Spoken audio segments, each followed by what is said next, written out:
PSA for life, man. It's your boy T-Letter, man. Subscribe to the channel, man. Follow me on Twitter, Instagram. You see where to follow your boy at. Hit the like button also. I appreciate that. Follow my brother Watson also on Twitter, Instagram, and see where his name's at. Also here in the description. Y'all see the title of this one, boy. Let's talk about it, man. Bro, it's hard to not talk about this story, bro. I cover hip-hop. You know, I have a 20-year-old son who Little Durk is his favorite rapper.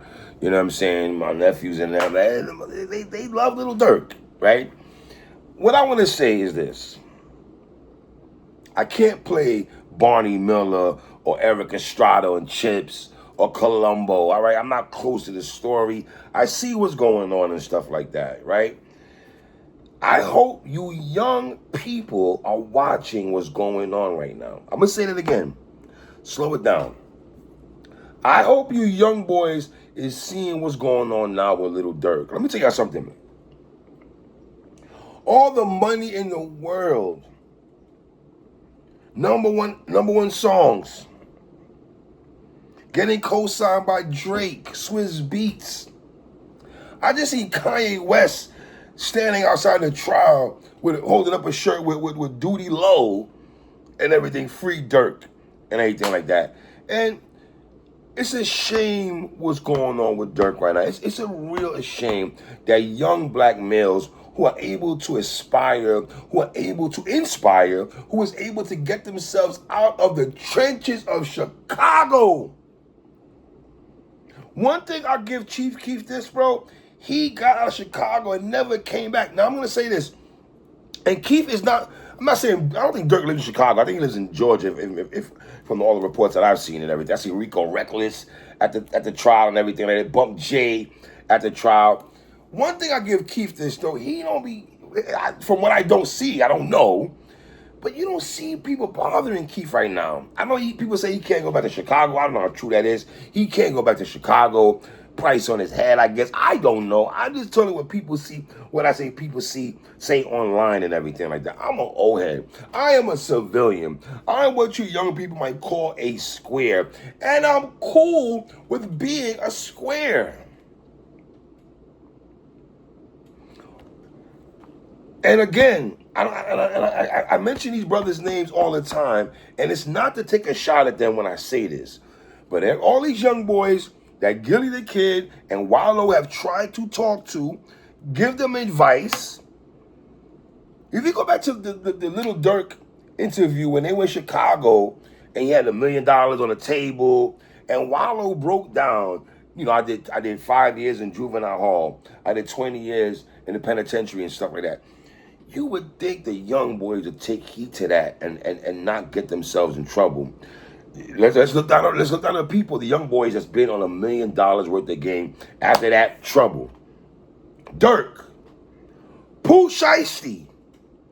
Who else am I missing? I feel Young Durk, Young Thug, Thugger. So this is why I get on Gilly and Wallow a lot when I know they mean well to the young boys. What I don't like what y'all do is try to shit on the older heads to prop up these young boys. Where y'all at? I want to hear Gilly and them talk about shit like this. I want to hear y'all opinion when you had these young boys on y'all show, on y'all podcast, y'all trying to give them free game. And I'm not knocking Gilly and Wallow. Let me say that again. I'm not knocking them, right? But this has to be highlighted, right? Durk, what are you doing, bro? Yeah, bro, how many kids does this man have? All these kids, Jam, Daddy, Jam, what was it, LTF Jam? I mean, in the words of Biggie Smalls, he had one line on the song called Warning on Ready to Die. It's the ones that smoke blunts with ya. Let me slow that down again in my conceited voice. It's the ones that smoke blunts with ya. And when I take that line from Biggie, it takes a line in terms of it's the niggas that's gang. It's the niggas that you go to the jewelry store and cop OTF chains for. Paying for grandmama's funeral. Then they standing next to you wired up. them working for the feds, working for the boys, implementing you, telling them your every move, brothers.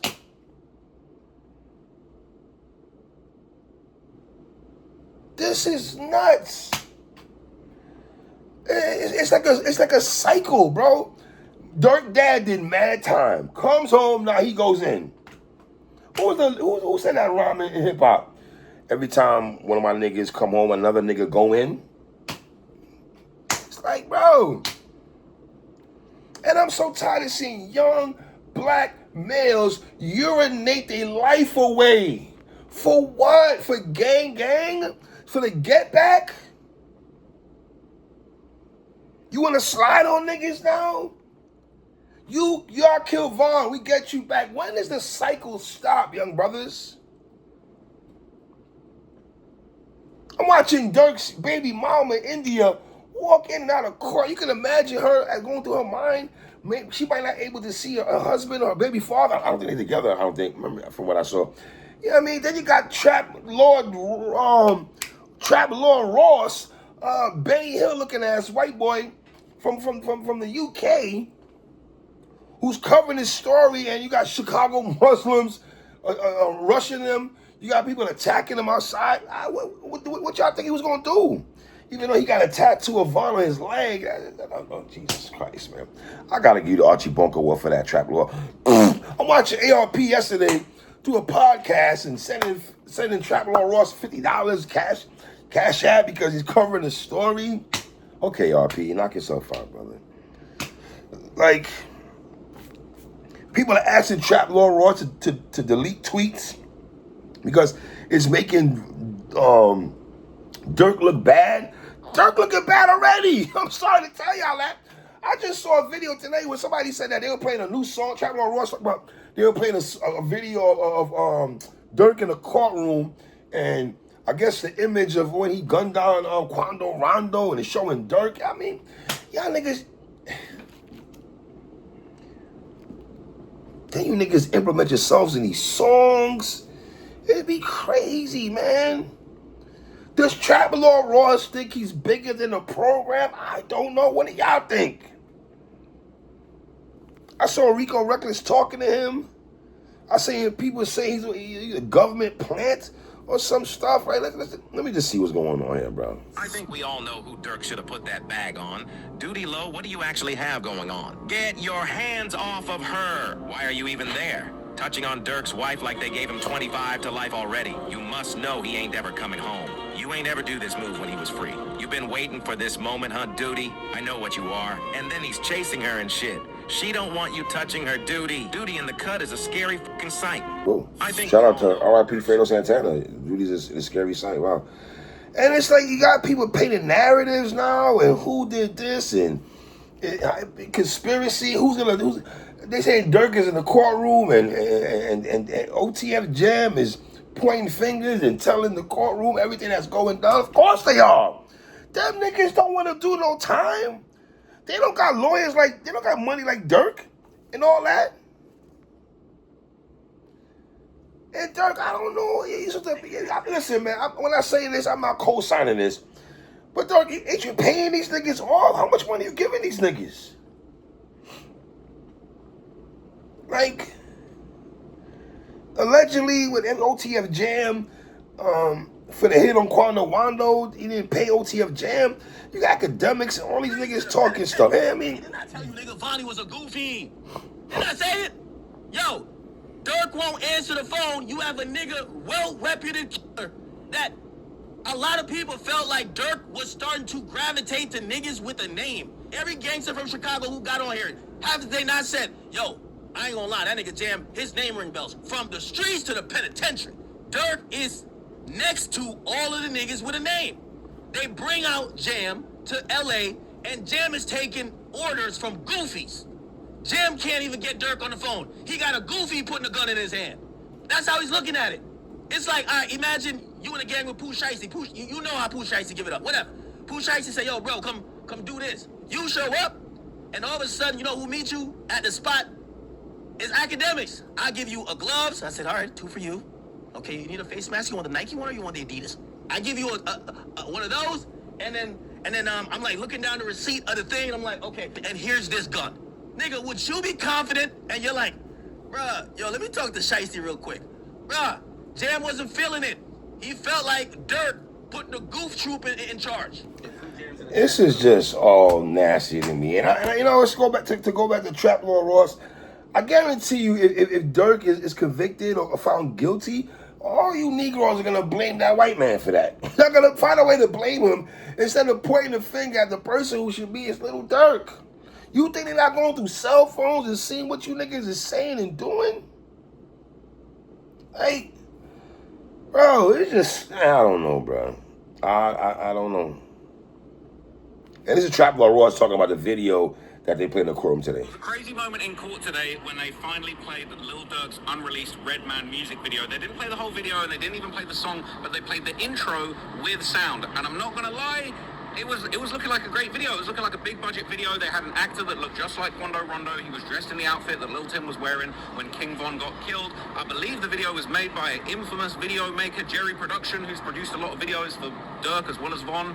I'm not gonna lie, the video looked fire. It looked big budget, but obviously what was bad was it showed Lil Durk sliding in the back of a van with what looked like a Mac, but like, you know, it's like, sort of like a mini machine gun type gun, pulling up on this Quando Rondo lookalike, shooting him dead in the street, shooting him on the ground, standing over him, pulling off his mask and revealing it was Durk that did it. Now, I'm not going to lie, the video looked fire. I wish I could have watched the whole thing, but obviously it wasn't a great look for the jury. And what made it even worse is it had all this dramatic kind of movie-style score music in the background. And if I'm real with you, it really built up a vibe. It really built up this kind of terrifying murder, true crime vibe in the video that I'm sure Durk is probably regretting from when he made that video. It was a crazy moment. Jay-Z got a song called Regrets. Can y'all imagine Little Durk when he wakes up, opens his eyes and looks around where he's at in a jail, penitentiary, in a prison facility? You go from a how many 10,000 square feet house, I'm pretty sure, to a 5x6x8. Look at this. Look at the differences between the square footages of where Durk is sleeping now and where he came from. Brothers, man, come on, man. Public Enemy had a song called "Brothers Gotta Work It Out," man. Brothers gotta work it out for real, man. But it's hard to feel sorry for you niggas when y'all want to blame the white man for everything. I can't blame the white man for none of this. None of this. Durk, you not on Lamar no more. You don't live on Old Block. Durk is probably sitting there, all these ninjas that I supported, all these ninjas who I took shopping to get fly, get Balenciaga glasses, Balenciaga socks, $1,000 shades, eating $2,000 steaks, all kind of chicks and everything, getting your meat, you know what I mean? And all these ninjas probably gonna turn their back on you. Who do you trust? Dog. Young boys, please live a righteous life. Understand this. You don't get away with nothing. Look at Von. R.I.P. King Von. Bro, King Von, respectfully, when I say this, Von was gonna end up in the judicial system regardless, bro. Whether he got murdered and stuff when he ran up on Quando Wando and Lil Tim and them got at him, bro, he was a psychopath. A psychopath. And I would love to know what young boys are thinking about Durk when he's watching all this. Lies, deception. Homies telling. Niggas who you probably feel was in the sandbox with, playing ball with him in middle school. Cop learning how to burn trees for the first time with your mans in them. Man, y'all niggas, y'all young boys, man. Y'all living a crazy life, son.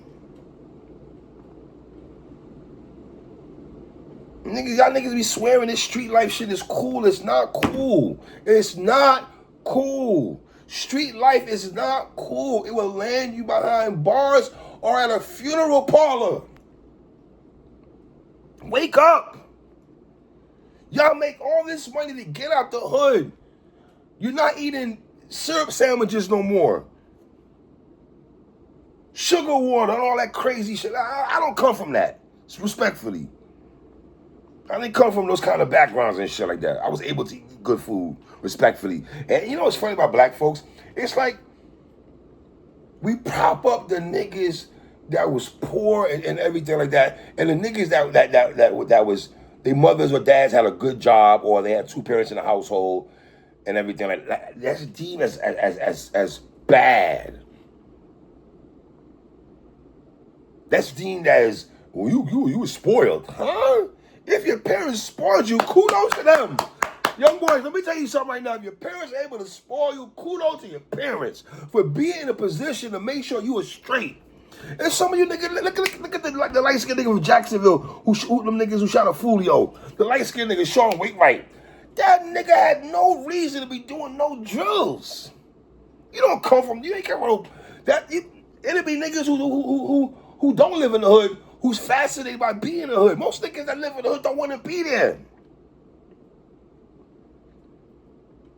You niggas love cracking on niggas like me and Watson who are old head ages and shit. Some of you niggas ain't even making it to 30.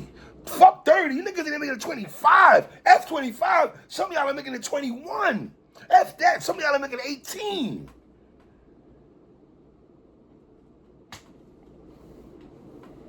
You comments on the bottom, man. Tell me what y'all think, man. It's your boy 3.